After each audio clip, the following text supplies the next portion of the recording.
Nah, I didn't. I didn't even, we did it. It was like such a quick thing. We did the video. It was like the quickest video I ever did. It was early morning in New York City, October 14th, 2025. As dawn broke over the skyline, news spread across the world. D'Angelo, the quiet genius of neo-soul, had passed away at 50, one after a long, private battle with pancreatic cancer. His family released a statement through Variety. The shining star of our family has dimmed his light for us in this life. After a prolonged and courageous battle with cancer, we are heartbroken to announce that Michael D'Angelo Archer, known to his fans as D'Angelo, has been called home. We are saddened, but forever grateful for the legacy of music he leaves behind. The message was simple but devastating. Within hours, the world mourned. From celebrities to lifelong fans, tributes poured in online. Memories, playlists, candlelight vigils. To those who grew up with his voice, this wasn't just the death of a singer, it was the loss of a spiritual guide. His music had carried them through love, heartbreak, faith, and revolution. Born Michael Eugene Archer on February 11th, 1974, in Richmond, Virginia, D'Angelo grew up immersed in both church and rhythm. His father was a Pentecostal minister, his mother a music teacher. Sundays meant sermons and song, and the young boy's earliest stage was the pulpit. At 3, he was already picking out melodies on the church piano. By 10, he could play by ear. By 12, he was composing his own songs. He idolized Prince, James Brown, Marvin Gaye, and Donny Hathaway, artists who blended spirituality and sensuality. That fusion would later define his career. As a teenager, he formed a group called Michael Archer and Precise, performing in small Virginia clubs. His combination of church-grown harmony and streetwise groove made him a local legend. At 18, he traveled to Harlem and won Amateur Night at the Apollo Theater 3 times in a row, a record that earned him attention from major labels. In 1993, EMI Records signed him. The next year, he co-wrote You Will Know for the all-star collective Black Men United, featuring Usher, Boyz II Men, and Raphael Saadiq. It was his first professional triumph, but he was just getting started. In the summer of 1995, D'Angelo released Brown Sugar, his debut album. It was smooth yet raw, sacred yet sensual. The title track, Brown Sugar, oozed funk and swagger. Lady became a radio staple. Critics hailed the record as the dawn of neo-soul, a term used for artists like D'Angelo, Erykah Badu, and Maxwell, who were reviving classic soul with modern consciousness. Unlike the polished pop R&B dominating the charts, Brown Sugar sounded organic live drums, analog warmth, unfiltered emotion. It went platinum and earned multiple award nominations. But fame never sat comfortably with him. He avoided interviews, rarely smiled on camera, and preferred his studio to the red carpet. Friends said he was shy, almost painfully so, but transformed when behind a keyboard. Still, he was aware that his music had started a movement. In a 1996 interview, he said, "I just want to bring soul back, the real thing." He would soon do more than that. 5 years later, Voodoo arrived. Recorded at Electric Lady Studios in New York with the Soulquarians collective Questlove, Q-Tip, Erykah Badu, and others, it pushed R&B into uncharted territory. The album was messy, funky, spiritual, and revolutionary. Tracks like Devil's Pie, Spanish Joint, and Send It On blurred lines between gospel, funk, and jazz. When it debuted at #1 on Billboard in January 2000, the critics declared D'Angelo the heir to Prince. He won 2 Grammys, including Best R&B Album. But the success of Untitled, How Does It Feel, with its one-take video showing him bare-chested under dim light, changed everything. Suddenly, he was no longer the mysterious musician. He was a sex symbol. He later admitted it haunted him. Crowds screamed for his body instead of his music. Interviews obsessed over his physique. "It stripped me of who I was," he said years later. "People stopped hearing me. The endless touring and pressure led to exhaustion. He began drinking heavily, gained weight, and withdrew from the public eye. By 2001, he had vanished. For more than a decade, D'Angelo drifted between silence and survival. He recorded bits of music but destroyed most of it. There were brushes with the law, a near-fatal car accident in 2005, and rumors of addiction. Yet those who knew him spoke of a man still devoted to music. Questlove once recalled visiting him in Richmond. He'd play me songs on the piano, incredible stuff, but then he'd shake his head and say, "Not ready yet." He was chasing perfection. In the late 2000s, D'Angelo slowly returned to health. He trained, quit drinking, and reconnected with his faith. By 2012, he was back on tour across Europe. Fans wept as he stepped on stage, older, heavier, but still radiant with soul. He promised new music soon, but true to form, soon meant years. He refused to release anything that didn't feel divine. Then, in December 2014, he finally delivered. Without warning, on December 15th, 2014, Black Messiah appeared. America was in turmoil after the deaths of Michael Brown and Eric Garner. Protesters filled the streets chanting for justice. D'Angelo's album arrived like prophecy. Songs such as The Charade, 1,000 Deaths, and Really Love channeled both anger and grace. It was political without slogans, spiritual without preaching. Critics called it the most vital soul record of the century. It topped year-end lists and earned him 2 more Grammys in 2016. In interviews, he spoke little but smiled often. "Music speaks for me," he told the New York Times. After that, he retreated again, not out of despair, but peace. He had said what he needed to say. From 2015 onward, D'Angelo lived quietly between New York and Virginia. He worked sporadically on new material with Questlove and engineer Russell Elevato. Privately, he was fighting cancer. Only a handful of family members knew.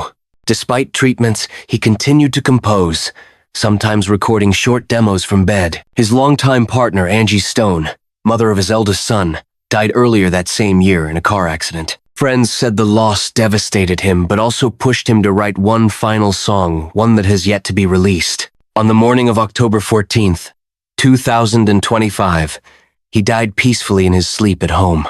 No paparazzi, no spectacle, just silence, the kind he had always preferred. The reaction was instant and immense. Tyler, the creator, wrote, "I bought Voodoo for my 9th birthday. It shaped my musical DNA. Forever grateful." Missy Elliott said, "No child should lose both parents in 1 year." Sending prayers to his son. Flea of Red Hot Chili Peppers. "No one made funk feel so human. Fly free with the angels, D." Nile Rodgers remembered. "He played me his early demo. I told him, put it out. It's perfect." A year later, it was on the radio, unchanged. That was D'Angelo purity over everything. Celebrities from Stevie Wonder to Beyoncé posted tributes.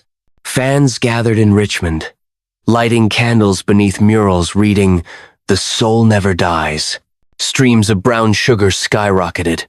Vinyl copies of Voodoo sold out overnight. The world hadn't just lost a singer.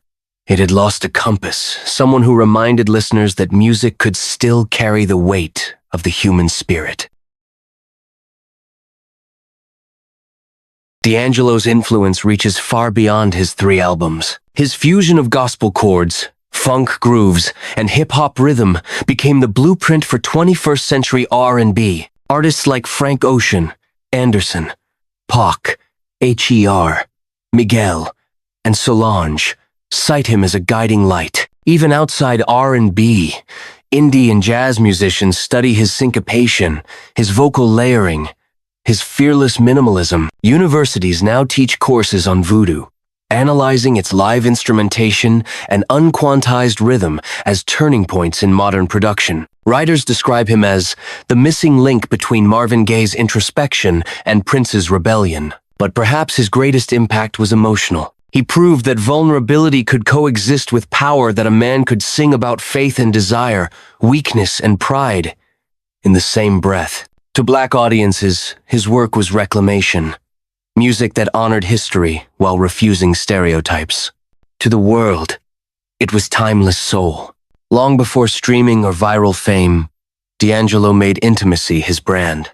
He didn't need social media to connect. He did it through silence, groove, and mystery. His look defined a generation. The unbuttoned shirt, the beaded necklace, the glistening skin under soft light. These weren't mere stylistic choices.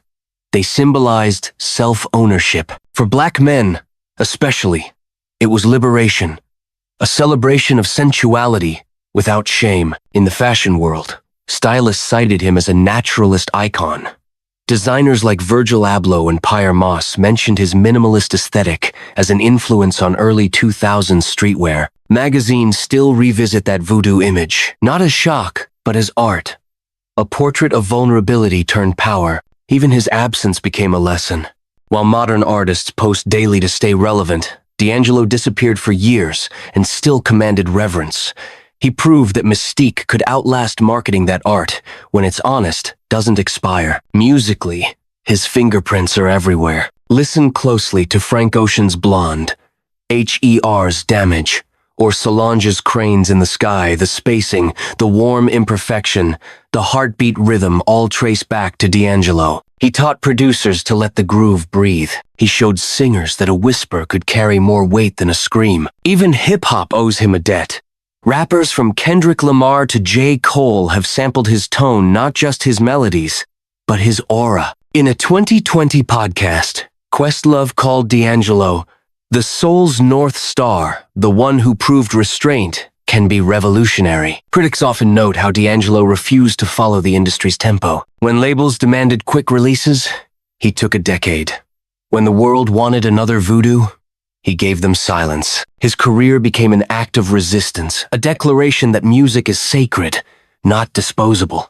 That's why even after his death, discussions about him sound less like nostalgia and more like scripture. In classrooms, he's analyzed. In studios, he's emulated. In hearts, he's remembered not as a superstar, but as a spirit who turned vulnerability into rhythm. 3 albums in 30 years, Brown Sugar, Voodoo, and Black Messiah, yet each one reshaped R&B. He made imperfection divine. He blurred the line between church and bedroom, between rhythm and prayer. He gave musicians permission to be human again. In 2025, Pitchfork wrote, D'Angelo wasn't merely an artist.